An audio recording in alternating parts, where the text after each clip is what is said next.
Bonjour, je m'appelle Pascal Ruello, je suis enseignant-chercheur, professeur des universités, chercheur à l'Institut des molécules et matériaux du Mans et enseignant à la Faculté des sciences.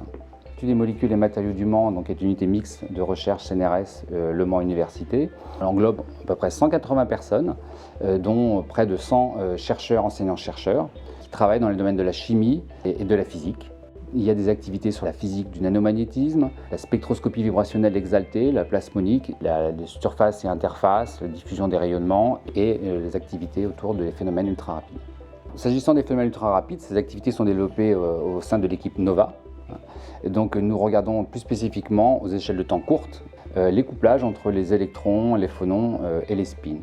Et nous abordons ces couplages entre ces particules quasi-particules dans des systèmes très variables, aussi bien des systèmes multiferroïques, isolants topologiques ou matériaux magnétiques.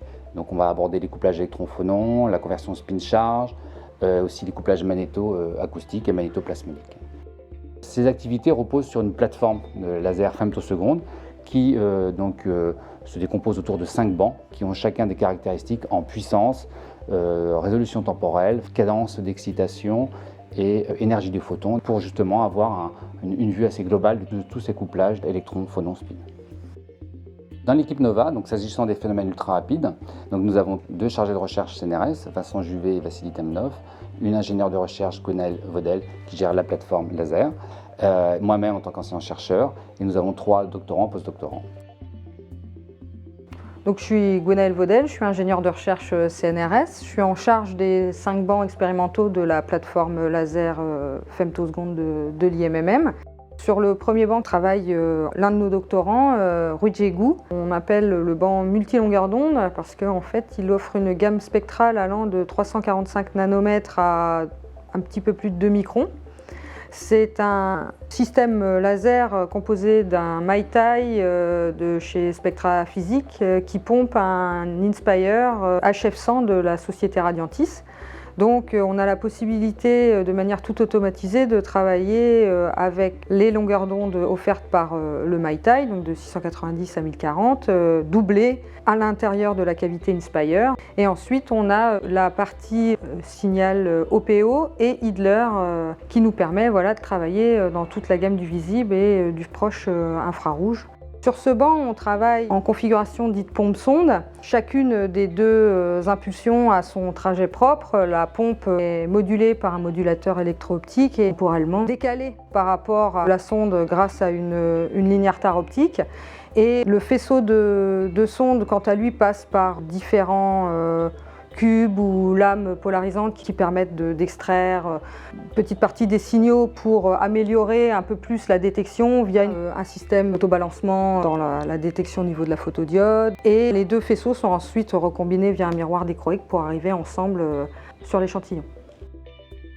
L'intérêt d'avoir une très large gamme en longueur d'onde et avoir la longueur d'onde de pompe et la longueur d'onde de sonde décorrélées l'une par rapport à l'autre, ça permet vraiment d'optimiser la génération et la détection des phénomènes physiques qu'on veut étudier. Ça permet d'adapter la longueur d'onde du signal à la réponse souhaitée du matériau. On a un banc laser qui est basé sur un laser Solstice, qui est un laser énergétique, donc 3 millijoules par impulsion à 1 kHz. Ces très fortes puissances nous permettent de générer par de l'optique non linéaire de manière très efficace des champs dans le domaine terahertz pour en fait induire différentes dynamiques au niveau des électrons, des phonons et des spins. Le principe de l'expérience est basé sur une expérience pompe-sonde classique, sauf qu'on utilise en fait la pompe pour générer des impulsions dans le domaine terahertz par technique du front tilté. Donc le front tilté en fait il est basé sur l'utilisation d'un réseau de diffraction. On utilise le premier ordre pour ensuite injecter ce laser dans un cristal de lithium niobate dopé oxyde de manganèse qui va nous permettre de générer des impulsions dans le domaine terahertz qui sont ensuite collectées et refocalisées par le miroir parabolique. La sonde passe, elle, au niveau de la ligne retard et est ensuite refocalisée, bien sûr, au niveau de l'échantillon. Cette sonde ensuite est détectée par une photodiode classique et ensuite on peut suivre dans le domaine temporel les différentes dynamiques induites par les impulsions terahertz. Ici on voit qu'après cette forte augmentation du signal, on voit des oscillations de très haute fréquence, superposées donc à la décroissance exponentielle. Et dans ce cas précis, ces oscillations rapides, c'est vraiment le mode Raman de notre échantillon, donc qui est un isolant topologique, qui est excité directement donc, par notre impulsion terahertz. Ce qu'on peut faire aussi, c'est générer des terahertz dans des matériaux qui sont nouveaux, notamment basés sur de la spintronique, qui nous permettent ensuite, en analysant le champ terahertz émis, remonter au mécanisme de génération du champ terahertz et notamment les conversions spin-charge. Pour ce faire, on utilise un banc laser basé sur un Mira associé à un Rega, qui nous permet d'avoir 4-5 microjoules d'énergie par impulsion à 260 kHz. Donc ces impulsions ici vont être utilisées toujours dans un système de type pompe-sonde, mais pour faire la technique de l'électro-optique sampling qui est bien connue par les gens qui travaillent dans le domaine terahertz. Le laser sort par la sortie du Rega, qui est ensuite séparé en deux. L'impulsion pompe, elle passe à travers la ligne à retard, qui est ensuite focalisée sur notre matériau, générateur, on va dire, d'impulsion terahertz.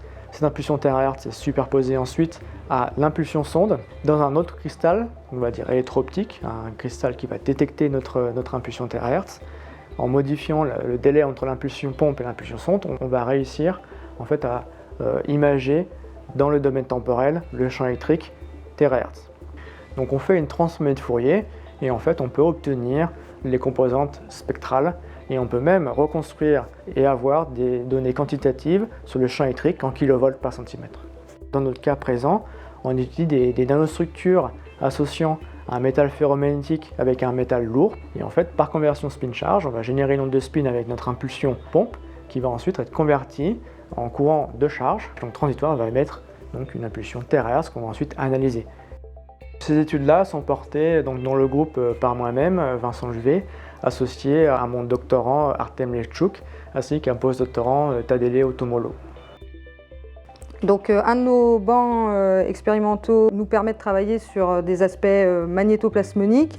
Les aspects magnétoacoustiques sont aussi fortement étudiés sur ce banc en particulier, mais également sur d'autres bancs de la plateforme. Ces études sont principalement menées et l'expertise autour du magnétisme est principalement portée par le chargé de recherche Vassili Temnov dans notre équipe.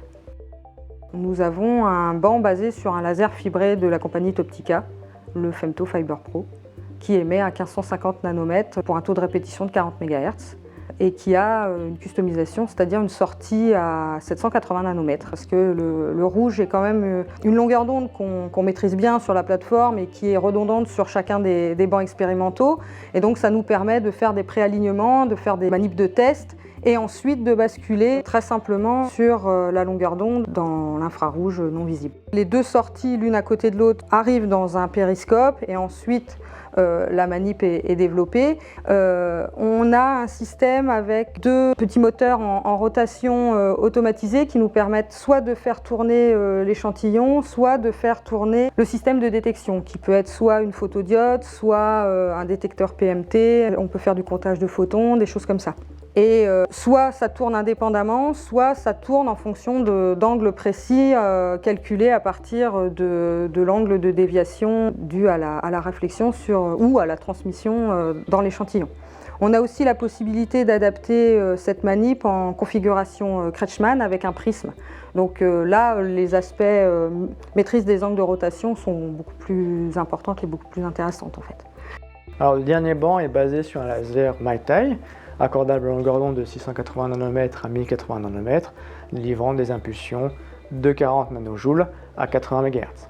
Au-delà d'un setup pompe-sonde classique, la spécificité de cette expérience-là est de disposer en fait d'un statif de microscope inversé, nous permettant, grâce à une platine 3 axes micrométrique, d'ajouter une dimension spatiale aux études que l'on souhaite mener au sein de cette plateforme.